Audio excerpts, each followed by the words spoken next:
Hey guys, Bullion Shark TV again. Nick and Nick here. Good morning, guys. How are you? We wanted to go with a more conceptual topic for today. And today's topic is going to be just coins in general, you know, the collecting aspect of them. How do I get in? What type of coins can I collect? And I'm excited about this video because it's not focused on a particular product, Nick. We're attacking the market as a whole. Yeah, absolutely. So just to start off, obviously in terms of collecting, you know, people generally think coins as a whole.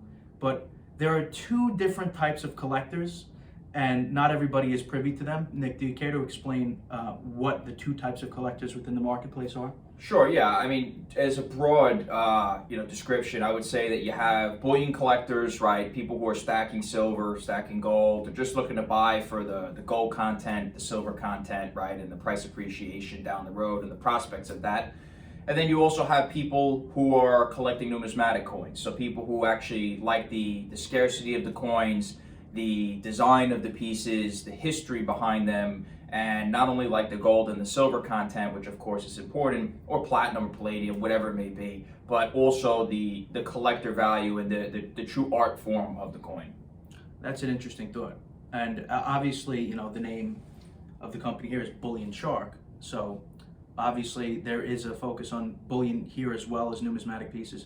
But what are the benefits to just collecting the content? Because it seems to me that if you collect numismatic pieces, you're getting a little something extra, like a little history attached to the coin. Yeah, sure. So, I mean, of course, bullion is the cheapest way to collect as much, precious metal content as you possibly can. So if you're looking for strictly just the silver, gold, platinum, palladium, whatever it is, then of course bullion's your best bet. You're going to find that the pricing over spot, or the premium that you'll pay over the market pricing of the metal at that time, is going to be substantially lower than numismatic pieces, Nick. Okay. However, though, with the numismatic pieces, and this is at least my opinion as well, I feel like it's a double-edged sword in the sense of that you're getting, not only with most coins, unless they're copper really, you're not only getting the numismatic value, which of course is the historical value, the collector value, the supply and demand aspect of that, but you're also getting the precious metal content as well.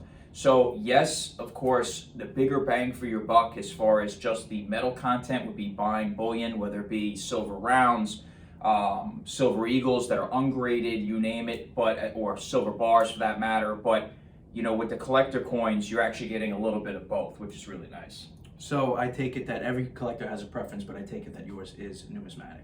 Yeah, I personally like the numismatic coins. I feel like you have, periods of time where precious metals, are stagnant, or just as old markets are. Markets go through lulls, markets also go through tremendous upswings. So when you're in those periods, you have collector coins that are continuously getting older, and there's always that value there because of the true intrinsic value, the scarcity, the rarity of the piece, the history, the collectors who are looking for this coin for their collection, versus strictly just people who want only the metal content or solely banking on a price appreciation of that metal content. That's, when talking about coins, it's just, I personally feel also that that numismatic has a little more bang for your buck, and everybody has a preference. So it's completely different. Some people prefer the content, and some people don't. But in terms of both numismatic and bullion, Nick, there is also another segmentation within that, because you can get your classic pieces and you can also get your modern pieces. So if I'm a bullion collector, would it benefit me more to just go with the classic pieces because numismatic value is not an issue, and obviously with classic pieces you're going to get more numismatic value? So where would I start if I were a bullion collector? Would I go more classic or numismatic? I mean, if you're a bullion collector, your best bet is probably with the modern coins, only because a lot of the premiums are much lower than classic pieces, because of course you have all that time value in coins that are, have been minted 100 years ago, 200 years ago. However, there are exceptions to the rule. I mean, if you look at, say, for instance, pre-33 gold, St. Gordon's, gold liberties, you can buy those ungraded in lower conditions, or common date coins that they minted tens of millions of, for small premiums over gold melt. So there are options, Nick, in both classic coins as well as modern, to be able to buy coins close to spot gold and silver, platinum, palladium, whatever it may be. However, though, typically with the modern coins, there's more options available to be able to buy coins closer to the melt value, such as Canadian Maple Leafs. You have South African, of course, Krugerrands. You have the American Gold Eagles. Every mint around the globe produces their own bullion coin that's closer to melt versus, of course, a lot of the older coins, you won't find as many that you could buy closer to melt value. Okay, that makes sense. So what you're saying is in quantity, you can get more of the modern pieces. Because if you do like a monster box of Silver Eagles or something, then that's easily accessible, whereas like getting a whole horde of Morgans. Yeah, exactly. Okay. And you're paying for, of course, the time value of 100 years worth of that intrinsic, value that's built up over time in the collector base, for, the coins being scarce, no longer being produced and everything else. And so 2 questions, there's numismatic and there's bullion. However, if I'm starting with bullion, if I wanted to go that route, where would you recommend, which piece do you think I should begin with? So with bullion, it really depends on what kind of premium you're looking to pay, and if you want it in bar form or you want it in coin form. Bar form is typically the cheapest premium over spot. However, there's no numismatic value ever with a bar, right? It's just, there's not going to be a tremendous premium unless it's some specialty bar, which is very rare and few far in between. However, though, some bullion collectors like to segue into collectibles and into the numismatic by buying government minted coins, whether it be Silver Eagles, the Silver Maple Leafs, because they do have a denomination versus bars, which don't, of course, have a dollar figure denomination, as well as, of course, that, if it's a low mintage year, even if it's an uncertified piece, maybe it'll be worth a premium down the road. Like, for instance, like a 1986 Silver Eagle, a mint state, a bullion coin that's ungraded, of course, in a 70 grade is worth thousands. However, in a ungraded form, it's still worth a premium over what a typical ounce of silver would be. So if you're looking for something just the cheapest bang for your buck and you only care about buying the silver gold content, you stack the bars, and that's going to be your best bet and the easiest resale. However, if you're looking for something to slightly get involved in the numismatic space, you want slight collectability, and also you want the potential for down the road to have that collectability over time, then you buy the government issued coins. Most of the time, Maple Leafs don't trade for huge premiums. Krugerrands, for the most part, the bullion ones don't trade for huge premiums, but the Silver Eagles have been mainstay. But you do pay a premium, Nick, for those. So like where a bar, just say in normal markets, you might pay, say, $1.50 over spot. A Silver Eagle, you might pay $4 or $5 over spot. However, you typically get that back when you sell it to any bullion dealer or a dealer like us, whereas, a bar we would pay less of a premium for over spot versus a Silver Eagle, which we would pay more for. So the differential is very minimal, but, it depends on what you're really looking to accomplish. And there's a tremendous amount of entry points to get into the market, but that was bullion. So now if we're talking about getting into more numismatic pieces, obviously grading comes into play. Sure, and of course. Grading in and of itself, so as you know, we have PCGS and NGC are the 2 primary grading services. But bullion is great because you can get in bulk, but you can also do collector sets of graded numismatic pieces as well, which I think long-term value, you can get in, you can start collecting, and you can slowly build up over time. And I think that's what a lot of people are interested in, and I'd like to get your thoughts on that too. Is that something that a beginner would want to do? Yeah, sure. And even with beginners, you can start off with things like ungraded sets of Silver Eagles, right? The mainstay coins, that are the most popular and most easily accessible. So, you could do an ungraded set where you'll pay a premium over, of course, the melt silver and a premium over typical Silver Eagles, especially for the better date, key date coins like the 1996, the 86, and the older dates in the series. Not so much of a premium for some of the newer dates yet because they don't have that time value behind them. But you could put a whole set together of those. Like, for instance, a great starting point for someone who's in bullion, who now wants to go to numismatic but doesn't want to jump to 69 grade or 70 grade certified coins.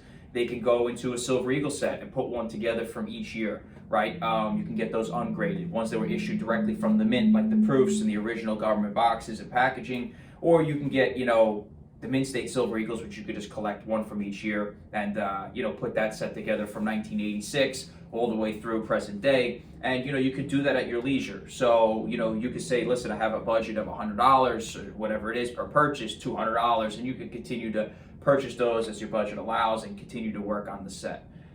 So you could do it multiple ways, if you don't want to get into graded coins. However, me personally, I like certified pieces. I think that it holds the best value for long term, and we can see the price differentials, Nick, between, for instance, a 1986 Silver Eagle that's ungraded might be a $50, $60 coin versus a 70, which is thousands now. Wow. So grading really does matter.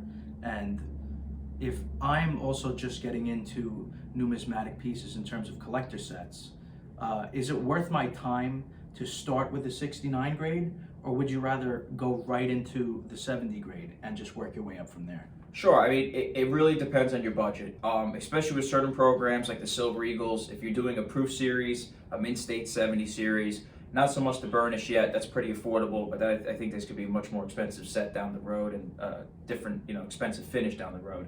But it really depends on your budget. Me personally, again, I like the best of the best. I think collectors like the best of the best.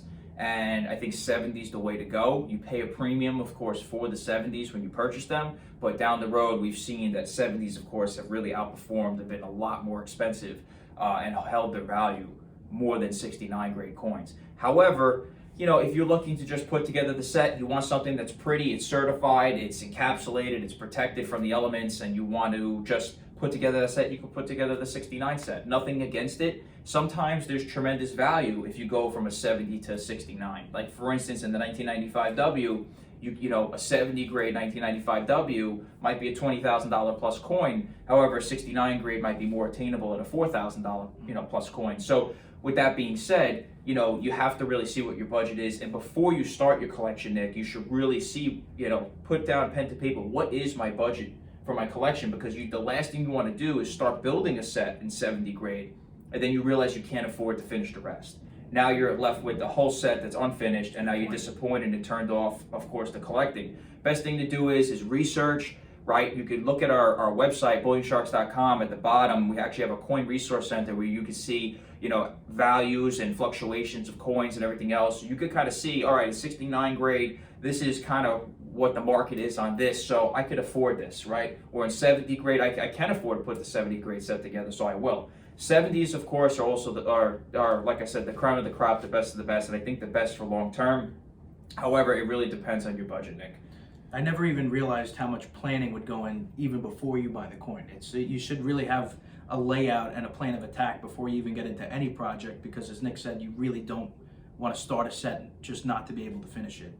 But in terms of collecting as well, are there easier sets than others to get into for beginners? And if so, what are kind of the easier sets? Would it be a Silver Eagle set in 69, or are there easier sets such as Morgan's? So what is the perfect launching point for somebody trying to build their first set? So typically, the larger the set, the more coins that were minted, right? The more mint marks that produce the coin. Like the Morgan Silver Dollars is very, very comprehensive. There's tons of coins. The Morgan Silver Dollar set's much larger than the Silver Eagle set date run. So whereas with the Silver Eagle set, like I said, it's roughly 36 coins. The Morgan set's triple that. So with that being said, you want to make sure that before you get into it, Nick, you see what you're really getting into, how many coins you need to collect. Now there's different ways to collect as well, Nick. So with the Silver Eagles, for instance, you have to say, am I going to just buy one of each date, right? I want one from 1986 all the way through 2021, or do I want to go through the set? And from the get-go, I want to buy every type of variety. I want to buy all the San Franciscos that were minted every year. I want to buy the West Points that were minted, the Philadelphias. I want to buy anniversary sets, special edition sets they put out. So you can go crazy. I mean, you really can. You can take it as far as you want or as little as you want, but you have to have a game plan going forward and say, look, this is how I want to attack my project here, my collection. This is how I want to build it, and I want to start with this. And you could always add, a recommendation I have, of course, is one of the most, I would say, prominent sets to put together and much easier than the Morgan Silver Dollars if you're just starting out would be the Silver Eagle set. You could put together a Mint State 69 set, relatively affordable for what you're getting for all 36 coins, and start with one from each year. And then after you complete the set, then you can go back and say, I want to add all the supplemental coins, the other San Franciscos, the emergency issues that were minted, and everything else. With the Morgan set, like I said, there's 5 different mints, of course, that produce the coins. You have most mints striking most years, so there's a lot of varieties, different coins, and that's not even getting into the different VAMs and different variety Morgans that there are out there that you could really go crazy with. So you have to have a game plan as to what you want to do.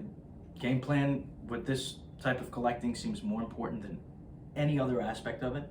Absolutely. And just in terms of finish, right? Because as we know, there are a lot of finish. You have the proof, the mint state. You have burnish now.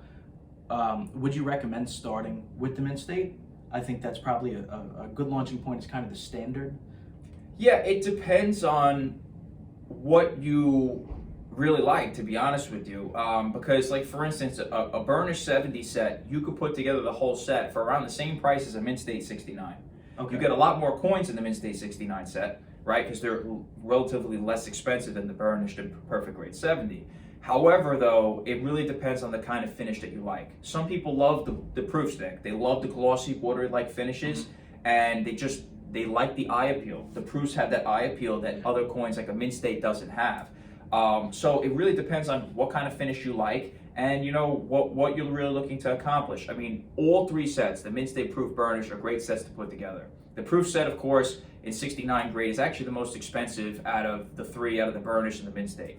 My personal opinion, I think the best set and the most undervalued right now to put together would be the burnished Silver Eagle set. I think, look, they're the lowest mintage Silver Eagles each year, Nick. Only a couple 100,000 a year have been minted of late, and you have a lot of key dates in the series, and the only thing that the set is missing is the time value. Whereas it only started in 2006, so you don't have that 30-something years worth of time value that's, for instance, the mint state set has or the proof set has going back to 1986. Very true. So I think it's a real diamond in the rough and a great set to start. And you could do, have the best of both worlds. Get perfect grade 70 set, so go soup to nuts, best of the best, and you could have a complete set for, about the same price as the mint states or the proofs. Yeah, so there's a lot of decision making to be made here. I mean, as we said in the beginning, when you think coins, it's not just that simple. There's a lot of time and planning that goes into each, and you're not going to be able to get a set if you buy it right away. Obviously, you'll be able, but a lot of people build sets over time. So it's important to plan your attack and just what you're going to do, and have a plan for the next few years. Because if you start on a set, you want to be able to finish it. Exactly. And I think that's the most important thing. And Nick, very informational video today. Yeah, I think we went over a lot of good points and topics, and we'll talk about more different coin collecting strategies and everything else. And I think, like I said, as going back to your point, the easiest thing for people to really start, and the smallest learning curve too. One thing I have to say, Nick, with the classic coins versus the modern, and what turns some people off from classic coins when they first start coin collecting, is that there's a bigger learning curve with the Morgan dollars than there is with the Silver Eagles. Silver Eagles is very accessible to be able to look up every mintage, right? What was the mintage? You know what years were made, what mint marks were made. There's less coins in the series, there's less varieties, so it's an easier set to kind of segue into, especially if you're a bullion collector, right? You've collected probably the Silver Eagle bullion coin, so you're familiar with the coin, whereas maybe you didn't collect Morgan silver dollars in the past. But not to say that with Morgan silver dollars you can still buy actually Morgan silver dollars cheap, close to bullion. I mean, you can get coins such as cull Morgans, cull piece dollars, which are really, really worn piece dollars and Morgans that you can get pretty close to melt value as well. Again, you're not going to have the eye appeal of a Silver Eagle that's a modern day brand new struck coin. But there's a lot of different ways to skin the cat, Nick. Well, there's certainly no shortage of variety. No, that's for sure. Yeah. That's for sure. But as always, guys, be sure to like, share, and subscribe to this video. For more information, as Nick said before, go to our website, bullionsharks.com, and we'll see you next time. Till next time, guys.